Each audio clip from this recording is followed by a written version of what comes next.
Good morning, good morning. Thank you so much for joining me. This is the podcast, The Endurance of Labor Laws. I'm your lovely host, Lesley Sullivan.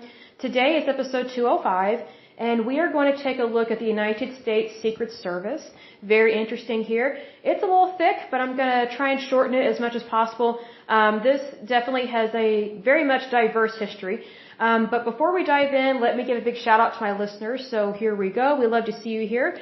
So a big shout out to Illinois, British Columbia, Pennsylvania, Texas, Virginia, New York, California, Oklahoma, Mississippi, Maryland, Michigan, New Brunswick, Louisiana, Connecticut, Hawaii, and Manitoba. In terms of countries, the United States, the Russian Federation, Canada, Australia, the United Kingdom, the Netherlands, Slovakia, South Africa, Japan, Denmark, Uzbekistan, Italy, and Iran. Good to see all of you. We love you very much. Do check us out on YouTube, The Endurance of Labor Laws, and also we have a new podcast called The After Show. So whatever we do not get a chance to discuss in this show, we transitioned over to the After Show. That way this show is not like super long and intensive, but also it's kind of a different genre a little bit for the After Show. Again, it's almost like the Daily Show. So very interesting stuff going on there. But let's dive into this puppy here. Again, we are taking a quick look at the United States Secret Service. And so this one is very interesting. Its abbreviation is USSS. It was formed July 5th, 1865. They have quite a few employees, too many, I think. They have 7,000 plus employees, and that is as of 2019. Their annual budget, meaning this is what they're given, no questions asked, every year. In 2019, they were given $2.23 billion, and that's billion with a B. Way too much money for this. It's headquartered in Washington, D.C. They have a director and then a deputy director. Their parent agency is the United States Department of Homeland Security. And then before that, it was the United States Department of the Treasury. So a lot of things were initially handled by the IRS, basically. They have 116 field and resident offices, and they have 20 overseas offices there. So a little bit of history here. The United States Secret Service, or just Secret Service, is a federal law enforcement agency under the Department of Homeland Security, charged with conducting criminal investigations and protecting U.S. political leaders, their families, and visiting heads of state or government. Until 2003, the Secret Service was part of the Department of the Treasury, aka IRS, as the agency was founded in 1865 to combat the then widespread counterfeiting of U.S. currency. Very interesting there. It says here the Secret Service is mandated by Congress with two distinct and critical national security missions, protecting the nation's leaders and safeguarding the financial and critical infrastructure of the United States. In terms of like having a protective mission, it says the Secret Service secures the safety of the President of the United States, the Vice President of the United States, the President-elect of the United States, the Vice President-elect of the United States, and their immediate families, former presidents, their spouses, and their minor children under the age of 16, major presidential and vice presidential candidates and their spouses, and visiting foreign heads of state and heads of government. By custom, it also provides protection to the Secretary of the Treasury and Secretary of Homeland Security, as well as other persons as directed by the President, usually the White House Chief of Staff and National Security Advisor. It says here by federal statute, the President and Vice President may not refuse this protection. The Secret Service also provides physical security for the White House complex, the neighboring Treasury Department building, the Vice President's residence, the principal private residences of the President, Vice President, and former presidents, and all foreign diplomatic missions in Washington, D.C. The protective mission includes protective operations to coordinate manpower and logistics with state and local law enforcement, protective advances to conduct site and venue assessments for protectees, and protective intelligence to investigate all manners of threats made against protectees. The Secret Service is the lead agency in charge of the planning, coordination, and implementation of security operations for events designated as national special security events. As part of the service's mission of preventing an incident before it occurs, The agency relies on meticulous advance work and threat assessments developed by its intelligence division to identify potential risk to protectees. So, good to know all that. It says here, the Secret Service safeguards the payment and financial systems of the United States from a wide range of financial and cyber-based crimes. Financial investigations include counterfeit U.S. currency, bank and financial institution fraud, mail fraud, wire fraud, illicit financing operations, and major conspiracies. Cyber investigations include cybercrime, network intrusions, identity theft, access device fraud, credit card fraud, and intellectual property crimes. The Secret Service is also a member of the FBI's Joint Terrorism Task Force, which investigates and combats terrorism on a national and international scale. The Secret Service investigates missing and exploited children and is a partner of the National Center for Missing and Exploited Children. The Secret Service's initial responsibility was to investigate the counterfeiting of U.S. currency, which was rampant following the American Civil War. The agency then evolved into the United States' first domestic intelligence and counterintelligence agency. Many of the agency's missions were later taken over by subsequent agencies such as the Federal Bureau of Investigation, Central Intelligence Agency, also known as CIA, Drug Enforcement and Administration, also known as DEA, Bureau of Alcohol, Tobacco, Firearms, and Explosives, also known as ATF, and IRS Criminal Investigation Division. Now here's the thing. All the things we just listed that were not made their own agency, basically that's one of the reasons why this agency, the Secret Service, has such a large budget, is because it takes on way too much. So the Secret Service, I think they need to have more of their responsibilities divided out into actual federal agencies. That way it's not one big fat tick of an agency with so much to do. And I bet they are heavily burdened with so much stuff. So that's unfortunate with that. The Secret Service combines the two responsibilities into a unique dual objective. The two core missions of protection and investigation go together, providing crucial benefits to special agents during the course of their careers, skills developed during the course of investigations, which are also used in an agent's protective duties include, but are not limited to, partnerships that are created between field offices and local law enforcement during the course of investigations, being used to gather both protective intelligence and coordinating protection events. They also deal with tactical operations, which include surveillance, arrest, and search warrants. It says here they have to specialize or have a proficiency in analyzing handwriting and forgery techniques being applied in protective investigations. Interesting there. They also have to have expertise in investigating electronic and financial crimes. Interesting there with that, because I would think that would apply more to the IRS and the FTC and the SEC, so the Federal Trade Commission and the Securities Exchange Commissions, because you have to remember, most, if not all, of these different agencies have their own investigating little police force, so to speak. So they may not necessarily be like a police officer, but they do have a law enforcement kind of responsibility within these different agencies. It says here, the Secret Service is authorized to protect the President, the Vice President, the should-be Vice President, and then the President-elect, Vice President-elect, and lists all the ones we just discussed. So this is kind of a repeat. I'm going to skip over that. Let me see here. I'm going to skip that. The Secret Service's other primary mission is to investigate, to protect the payment and financial systems of the United States from a wide range of financial and electronic-based crimes, including counterfeit U.S. currency, bank and financial institution fraud, illicit financing operations. Some of this is a repeat. Cybercrime, identity theft, intellectual property crimes, and other violations that may affect the United States economy and financial systems. Again, I think that goes more along the lines with the IRS and the Federal Trade Commission, because that's more their specialty. The Secret Service is not really built for financial crime investigation. The Secret Service is more for protecting the presidency and things of that nature. We're going to talk a little bit about the early years. So it says, with the reported 1/3 of the currency in circulation being counterfeit at the time, Abraham Lincoln established a commission to make recommendations to remedy the problem. The Secret Service was later established on July 5th, 1865 in Washington, D.C. to suppress counterfeit currency. Let's see here. Chief William P. Wood was sworn in by Secretary of the Treasury, and then it was commissioned in Washington, D.C. as the Secret Service Division of the Department of the Treasury with the mission of suppressing counterfeiting.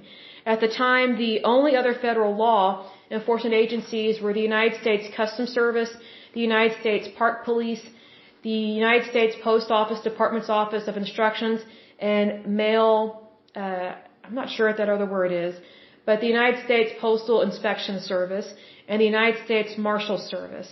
The Marshals did not have the manpower to investigate all crime under federal jurisdiction, so the Secret Service began investigating a wide range of crimes from murder to bank robbery to illegal gambling. Oh, so this explains why the Secret Service has way too much under their belt. And so this explains why the Secret Service, why it was initially under the branch of the IRS, basically the Department of the Treasury. And I guess knowing that it's because of counterfeit of our currency was pretty bad, I guess, after the Civil War, which I didn't know that. But it would make sense, unfortunately. Kind of interesting with that.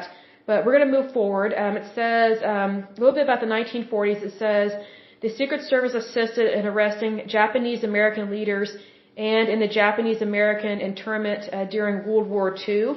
In terms of the 1950s, in 1950, President Harry S. Truman was residing in Blair House while the White House across the street was undergoing renovations.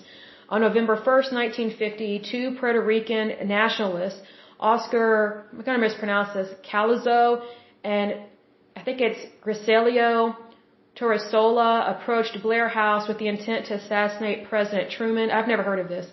But both these men opened fire on Private Lesley Sullivan and other White House police officers. Though mortally wounded by 3 shots from a 9mm, let's see here, German Luger, to his chest and abdomen, Private Kofelt returned fire, killing one of the men with a single shot to his head.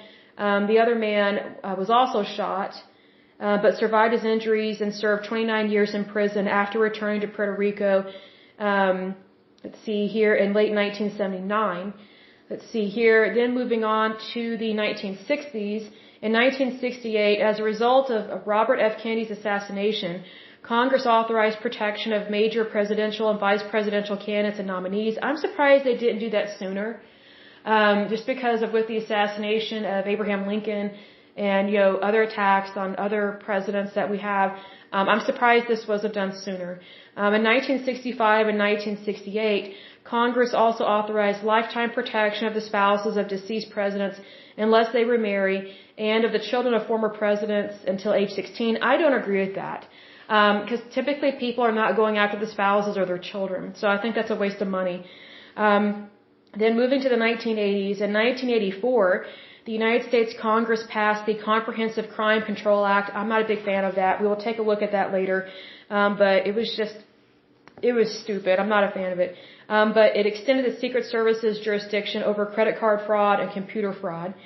Let's see here, in the 1990s, the Secret Service initiated Operation Sun Devil, which they originally intended as a sting against malicious hackers allegedly responsible for disrupting telephone services across the entire United States.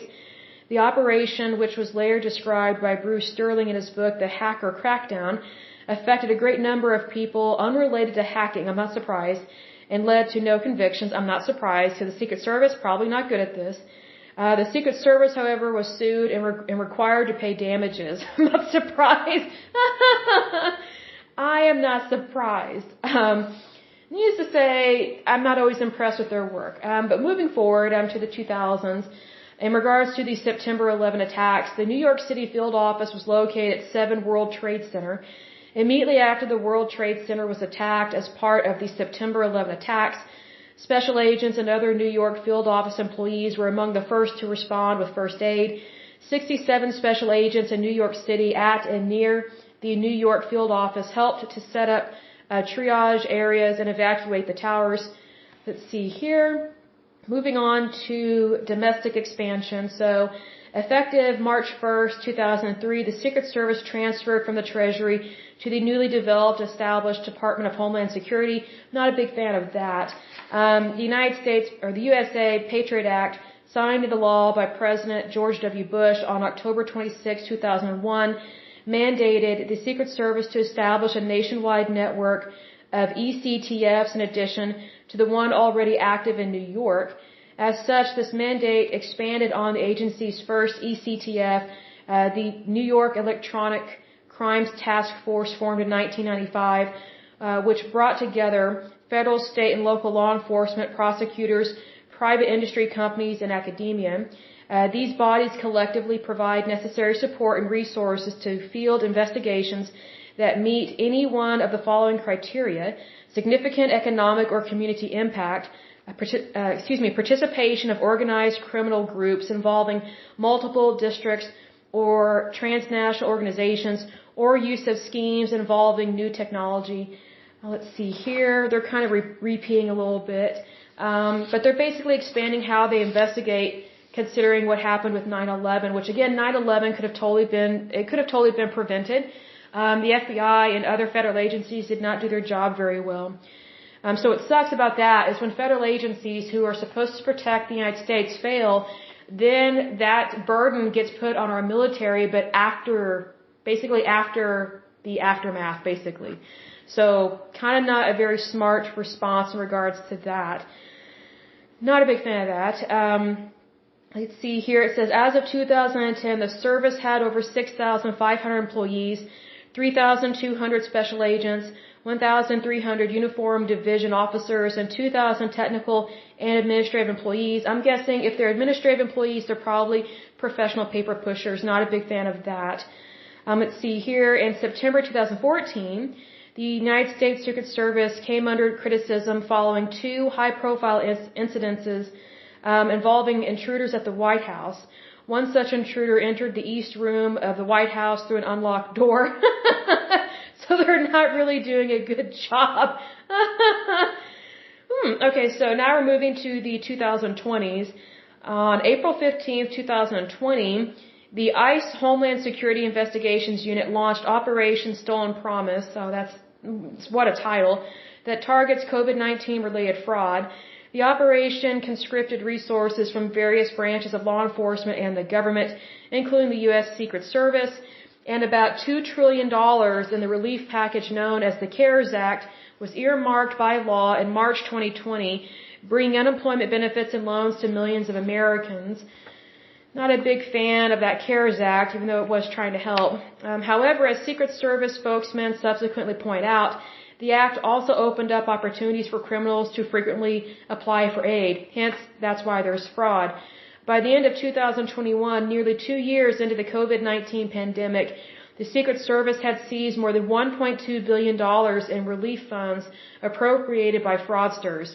See, this is what happens when you have legislation or care packages or care acts or whatever that they earmark. Basically, they're pork and barreling it. So the CARES Act, I did not agree with it. I thought it was way too much money, and it just encouraged people to stay home and not work. Unfortunately, what happens is, like, you may have a really good piece of legislation. It may be really important for the American people, but when they earmark it, that's when other people within legislation start adding more of what they want for their pet projects. So that's also fraud and waste. So that's why the federal government overspends. You know, this is a perfect example of like what happened when Obamacare was passed. You know, Nancy Pelosi, she was notorious for saying, well, we need to pass Obamacare, you know, just so we know what's in it. No, you don't. That's not how you pass legislation. Like, you're supposed to read stuff before you pass it. Like, it makes no sense. I mean, that would be like taking a test and not reading any of the material and then expecting to ace the test when you haven't studied for it at all. It makes no sense. Really bizarre, but that's just how it is. This next part talks about a little bit about the John F. Kennedy assassination, and then the attack on Gerald Ford. Twice was attacked, and then Ronald Reagan was seriously wounded. And so it's one of those things that the Secret Service, they do have a purpose. I do think we do need them, but they need to focus on the presidency.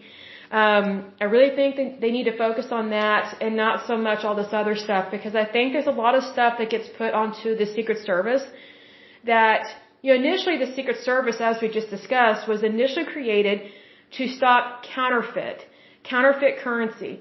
But then they got tasked with all this other stuff. Well, I don't think that should have been done that way. I think they should have created different agencies. That way they have a specialty. Not, how to describe this? The Secret Service kind of reminds me of these administrative jobs. They're like administrative assistants, where it's like, yes, you're supposed to handle this one particular project. Let's say it's something in Microsoft Word. But then, unfortunately, a lot of employers expect lower paid workers to be multitaskers to the extreme. So basically, they're dumping all these other responsibilities onto one worker that actually is supposed to be other jobs. So I personally don't like it when an employer dumps all this other stuff on me. Just because I'm really good at one thing doesn't mean that I can do 20 or 30 different projects, with the same expertise. But unfortunately, we have a lot of cheap labor and a lot of employers that are stingy, including the federal government, that, instead of hiring more people, they just want to dump all this stuff onto the same people that they do a really good job at one thing, but let's stretch them out, let's thin them out. Let's dump all this stuff on them. Oh, can't you multitask? I thought you're good at your job. They pull that card. And so I can't stand that stuff, because I've worked jobs over the years where the employer hired me for a set amount of tasks, and because I got really good at it, they didn't care to promote me and pay me more. They just dumped all this other stuff on me, and then they're wondering why stuff doesn't get done. It's like, well, okay, you dumping all this stuff on one person is like, a cardiologist performing a very much emergency procedure on a patient's heart, and then walking right in on the operation and say, hey, can you remove their appendix as well? Oh, and can you answer this fax? Can you type up this report? I know you're busy, but you said you're smart and you can multitask. Would you want your surgeon or your brain surgeon or your heart surgeon or your lung surgeon to be interrupted by something else while they are performing a procedure on you? No, you would not. So, needless to say, there's so many people that are burdened with so much work because they're really good at what they do. So the employer thinks, hey, how can I get more out of them? Instead of hiring more people to do really good work, they just dump all this other stuff on people that are already not paid very much. So not really a good thing to do. I'm just not a fan of all that. But in terms of personnel, the Secret Service has special agents, and so this is a very specific, it's a very specific role. It says that the Secret Service accepts less than 1% of the special agent applicants. So they're very specialized in what they're looking for. And so here's some of the things that they look for. At a minimum, it says a prospective agent must be a U.S. citizen, possess a current valid driver's license, be in excellent health and physical condition, so you can't be a roly-poly, possess basically 20/20 vision, have really good vision, like amazing vision. And let's see here, and this is also, let's see here, you have to be between the ages of 31 and 37 at the time of appointment. And this also, let's see, it says eligible veterans may apply past age 37. I don't agree with that. I think veterans are given too much favoritism, and I don't mean that negatively towards veterans. It's just that, I think you're not applying equality, you are applying favoritism, and favoritism doesn't help anybody. It actually causes a lot of problems, and that's not really good at all. But anyway, prospective applicants must also qualify for a TS/SCI top secret sensitive compartmented information clearance. Let me get a drink of water. Hold on just a moment. My mouth is getting dry. And they have to undergo an intensive background investigation, which includes in-depth interviews, drug screening, medical diagnoses, and a full-scope polygraph examination. Polygraphs are stupid. Absolutely stupid. I don't agree with them whatsoever. The other stuff I think is awesome. Polygraphs are dumb. Special agents receive training in 2 locations, totaling 31 weeks. So they go through criminal investigator training program, and that's conducted at the United States Department of Homeland Security Federal Law Enforcement Training Centers in Glencoe, Georgia, and that lasts about 13 weeks. The second type of training is the Special Agent Training Course, and that's conducted at the Secret Service Academy, and that's at the James Rowley Training Center. It's just outside Washington, D.C. in Laurel, Maryland, and that lasts about 18 weeks. Their career path depends on performance and promotions and individual assignments. And so sometimes what I'm not a fan of with the federal government is sometimes they promote the wrong people, and it's the good old boy system. So it's not always as good natured as you think. I mean, I hope it is, but we've seen times past with other federal agencies that's not always what you think. But moving on, it says that officers may, as their careers progress, be selected to participate in one of several specialized units. And so one of them is the K-9 unit. Then they have emergency response team. They have the counter sniper team, motorcade support unit, crime scene search unit, office of training, special operations section. They do get very much trained on different types of weaponry. I'm not going to go through all of that. Needless to say, they need to be really good at what they do. And so, they show us pictures here of what I'm looking at. They have different badges that look really cool. They changed over time. So there was a Secret Service badge that was from 1875 to 1890. Then it changed, again, they used a different badge from 1890 to 1971. And then they changed it, so that a different badge from 1971 to 2003. And then they have a new badge as of 2003 to the present. And so, of course, as you know, the attire of what they wear, it's very well known how they dress and things of that nature. In terms of their field offices, the Secret Service, they have 136 field offices and field agencies, and they're headquartered, of course, in Washington, D.C., aka the Swamp. The services offices are located in cities throughout the United States and the world. So very interesting there. It talks a little bit about their misconduct, and let me get a drink of water. Hold on just a moment. The air is still really dry here in Oklahoma. Okay, so it says here on April 14th, 2012, the United States Secret Service placed 11 agents on administrative leave as agency investigated allegations that the men brought prostitutes to their hotel rooms. Sorry, I'm laughing. In Cartagena, Colombia, while on assignment to protect President Obama, and that a dispute ensued with one of the women over payment the following morning. Wow. Yeah, a lot of these men are hoes.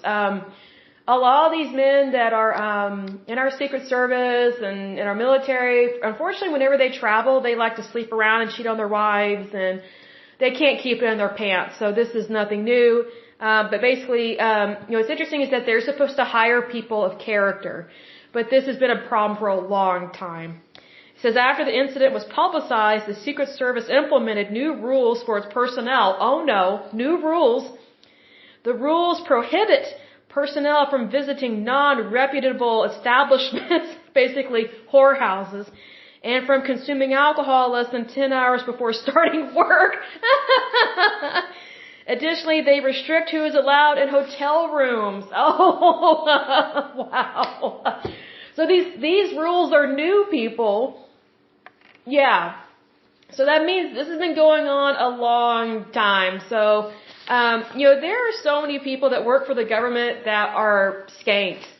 It's like, the more specialized they are and the more secrecy they have, the more they get away with stuff. I mean, it's just unbelievable. I mean, I just laugh. It's like bros before hoes. That's probably why they didn't want to pay their hoe. That's what that is. That's funny. So in 2015, two inebriated senior Secret Service agents drove an official car into the White House complex and collided with a barrier. That's funny. Oh my goodness. Wow. It says on September 2015, it was revealed that 18 Secret Service employees or supervisors, including Assistant Director Ed Lowry, accessed an unsuccessful 2003 application by Chaftez for employment with the agency and discussed leaking the information to the media in retaliation for Chavez's investigation of agency misconduct. Wow. Oh, this is interesting. Okay. In March 2017, a member of Vice President Mike Pence's detail was suspended after he was caught visiting a prostitute at a hotel in Maryland. Wow. These guys just can't keep it in their pants. My goodness. Woo! Very interesting there. So, yeah, okay. Here's the thing. Prostitution is nothing new. It's one of the oldest professions, just like being a lawyer. Whorehouses, nothing new. Men using women as a stress relief, nothing new. But it gets really old, and it's very disappointing. What's interesting is that, I meet so many, I don't know how to describe this, but I meet so many women that love to brag to me about their husbands. How great they are, how they're in the military, or they're in this and that, and they're important. And I'm like, you have no idea what a skankwad you're married to. Because it's like these wives, like they just have no idea what their husband is bringing home. Herpes, gonorrhea, chlamydia, trichomonas, HPV, HIV, syphilis, Lyme disease, who knows what else. It's just like, I always find it interesting that the more a wife brags, the more she is either oblivious to her husband's behavior or she knows what he's doing and she's just trying to save face. And let me say this. There is no way I could be married to someone in the Secret Service. No way. No way, because you can't trust people hardly at all to be pure, to believe in holiness, to have chastity in things of that nature, and if they're married, to only be, to be loyal to their spouse. It's just, there is so much sexual promiscuity even within the FBI. It's really bizarre. It's just like, it's like what I've said in times past in a previous podcast, previous episode where I said, look, just because people are married doesn't mean they honor God. And that's probably one of the number one things that bugs me about married people, is them putting on airs that they're married when, here in Oklahoma, we have a 50% divorce rate. 50%, okay? We're one of the highest in the country. And see, here's the thing. I've said this before. Dysfunctional people typically marry dysfunctional people. That's why they sleep around, cheat on each other. And that's also why they overcompensate for each other. So, just because someone's married doesn't mean that they're not putting out, whether they're male or female. So, I remember when I was a kid and a teeny bopper, it meant something to be married. But then I've noticed, when I went to college, I noticed that marriage didn't really mean much to professors, because it was common for professors to hit on students and sleep around. And I was like, wow, I was hoping that was only a problem at universities. But then you get out in the real world, and it's like the more people don't believe in God, the more they don't value their body, and they don't value the purity of their sexuality, much less anybody else's. So now we have more and more people sleeping around, more and more people delaying marriage, more and more people delaying having children, and yet we have a much higher divorce rate, even though we have people waiting to get married. There was a way less divorce rate when people married at a younger age and they stayed married and they meant it when they got married. I'm not saying people never cheat on each other, but the adultery rate was way less way back in the day. So just food for thought on that one. That, I always found it kind of odd on the, I think it's the TLC channel when they have that show, what is it called, Say Yes to the Dress? I would laugh at some of these girls. I was just like, wow, I could just tell their marriages were not going to last, just because you can tell when a woman and a man have integrity in their relationship.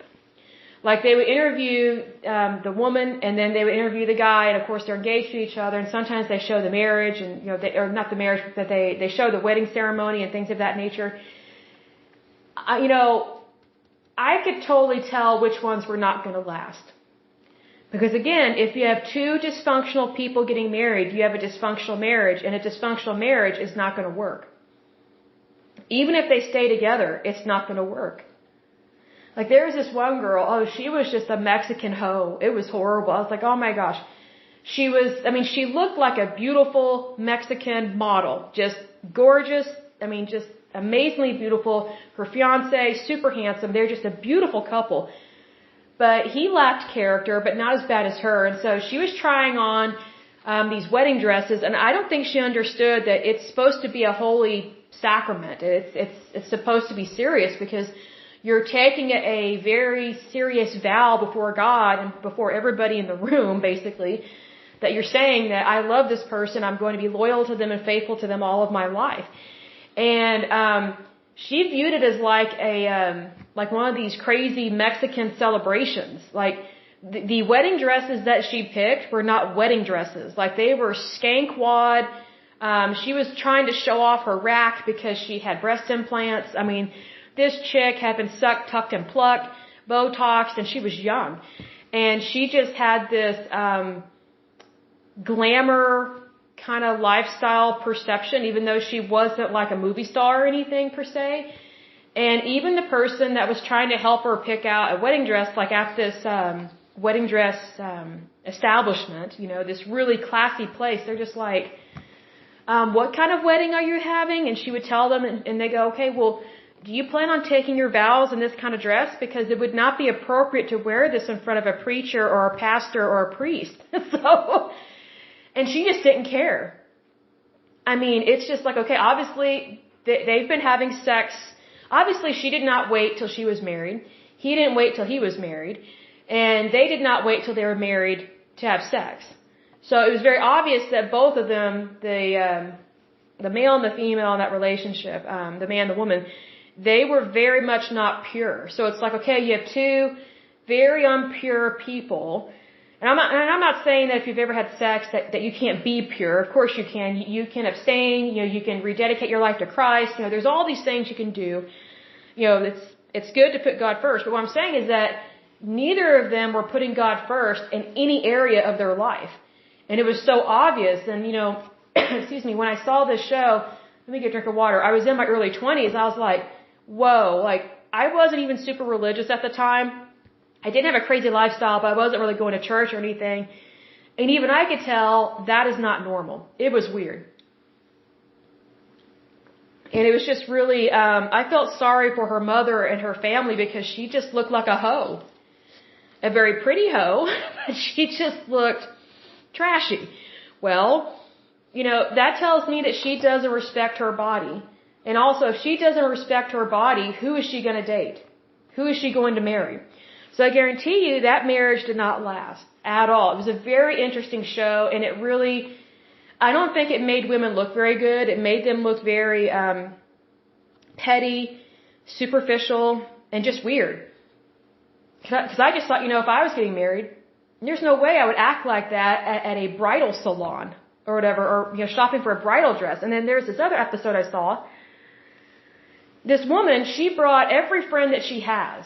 And her mother, and her mother-in-law. And it's like, oh my gosh, just like 15, 20 people. I'm like, when you go shopping for a wedding dress, where I'm from, you either go by yourself or you take one person with you. Usually your maid of honor or your best friend or something.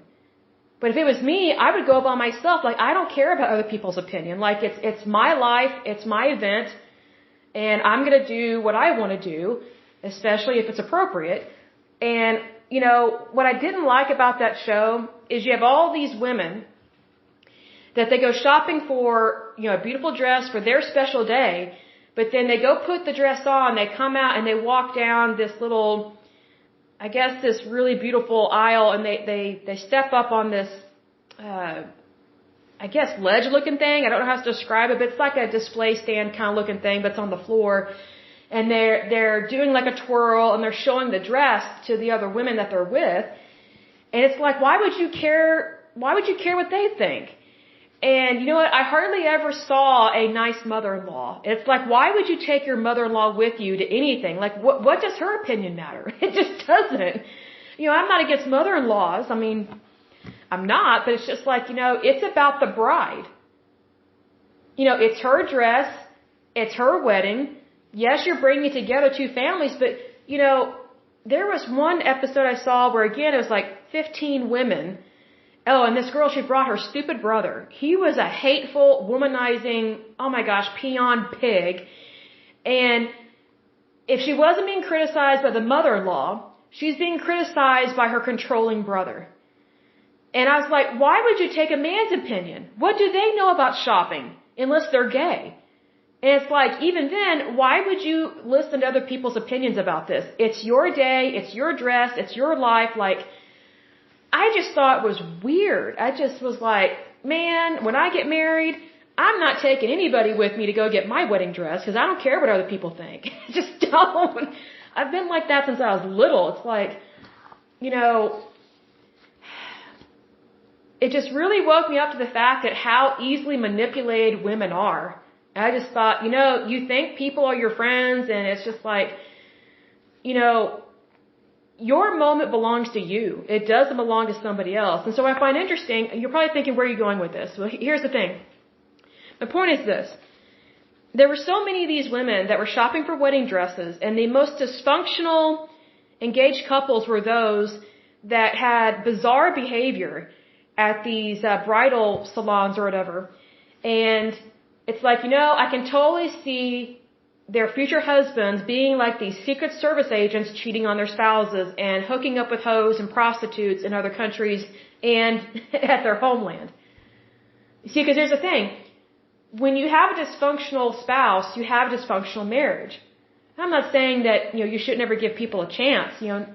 That's just, I'm not saying that. I'm just saying that what you marry is what you marry. And so typically, you need to marry someone that makes you want to be an even better person because you love them so much. So if you're marrying a dysfunctional person, they're not really going to help you be an even better version of yourself. They're going to bring you down to their level because they don't care to change. So just be aware of that. And if you're dating someone, the Secret Service, I would ditch them because I think you can do better. Whether male or female, I think you can definitely do better.